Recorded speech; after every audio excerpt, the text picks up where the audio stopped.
This sweet potato casserole is a favorite around our family table during the holidays. It has a silky smooth filling and a delicious crunchy cornflake and pecan topping. Let me walk you through step by step of exactly how to make it. To begin this recipe, we're going to start by prepping our sweet potatoes. I'm going to peel about 3 to 4 pounds of the sweet potatoes, just kind of depending on the size of them. The amount that you have may vary. Once those are peeled, I like to roughly dice them up. I just cut them in half and then dice them into large cubes. After they've all been cut up, I'll go ahead and directly add them into a large stock pot that's about halfway full of already boiling water. Give them a good stir, place a lid on, and we're going to let them cook for about 15 minutes just until they are fork tender.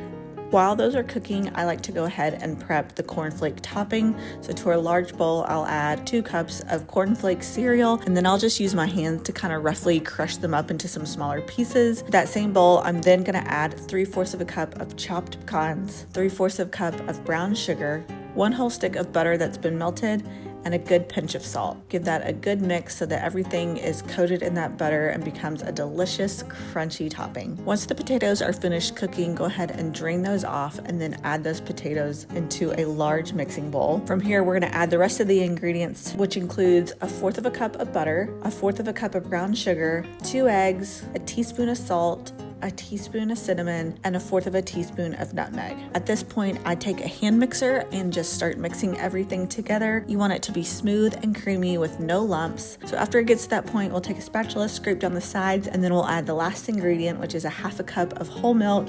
Give that one good mix again just to make sure everything is ultra smooth and creamy. Give it one final mix with the spatula just to make sure that everything is nice and incorporated.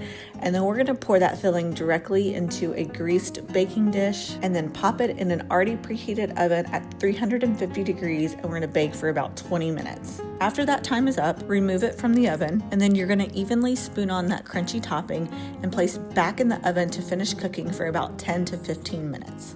After that, your sweet potato casserole is finished. Then you'll want to let it cool for about 10 to 20 minutes or so that it's nice and easy to spoon out and serve.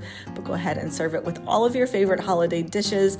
You're gonna love that smooth and sweet filling, and then the crunchy topping on top just is the perfect complement, and I can't get enough of it. Honestly, it's my favorite part. For the full recipe, head on over to KentuckyLiving.com. Everything you need to know can be found there. Thank you so much for joining me in my kitchen today. From our table to yours, I hope you all have a very happy Thanksgiving, and I'll talk to you soon. Bye-bye.